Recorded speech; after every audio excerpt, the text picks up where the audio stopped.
The holidays can be a happy time of year filled with friends and family, but for some it can be a challenging time, especially if you live with anxiety or depression. Joining us now is Donna Ferguson. She's a clinical psychologist at the Center for Addiction and Mental Health, and it's good to have you here specifically on this topic because it's an important one. Thank you, Marcy. Want to know about this time of year in particular, and wondering if it's just because not everybody has the family, not everybody has the friends. Yeah, and it can be a very stressful time. It can be a lonely time for people. It's supposed to be a festive time where you celebrate with friends and family, but not everyone has friends and family to celebrate with. So it can be very difficult for people. It can also be a reminder that people have lost people along the way, and so it can be very stressful. And the other thing, too, Donna, that I was wondering about is, you know, sometimes behind those smiles, even for the people that have family, have friends, behind those smiles, there's suffering. Absolutely. It's difficult to know because sometimes people, you know, they hide themselves away. They're quite reclusive. And so you don't really know what's going on behind the smiles, and you don't really know what's happening in terms of how they're feeling.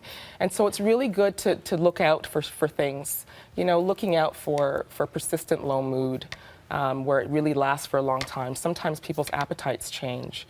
You know, they don't want to eat as much, or they're eating too much, you know, or they're sleeping too much, or not sleeping at all. And so, you know, even though, you know, the smiles are hiding the pain, there are signs and ways to look out for when there's trouble, when there's...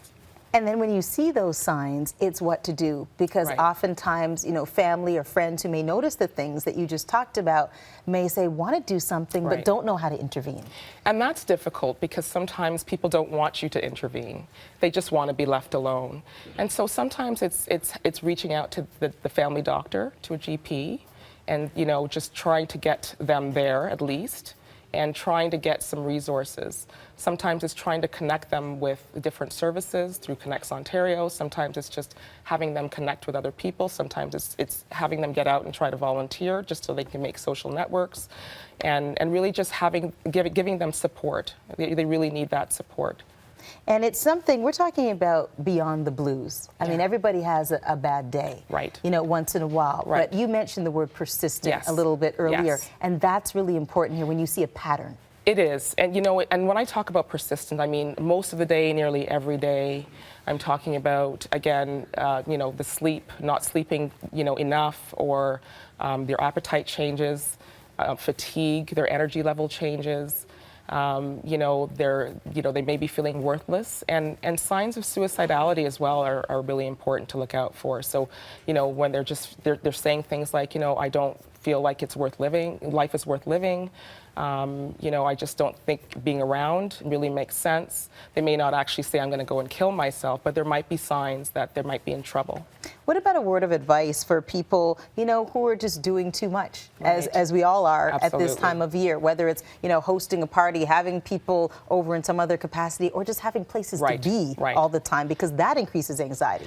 And you really have to be able to lower your expectations. And sometimes it's not entertaining at your own home. Sometimes it means having a plan to go out to eat or going to someone else's home. Really not, you know, making much of an effort, being able to actually let things go and say, you know what, this year I'm going to really be low key.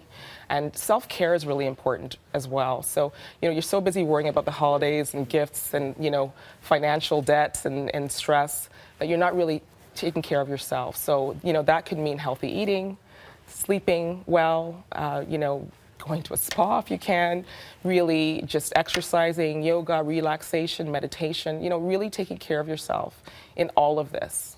Donna, thank you so much. Some good advice. Marcy.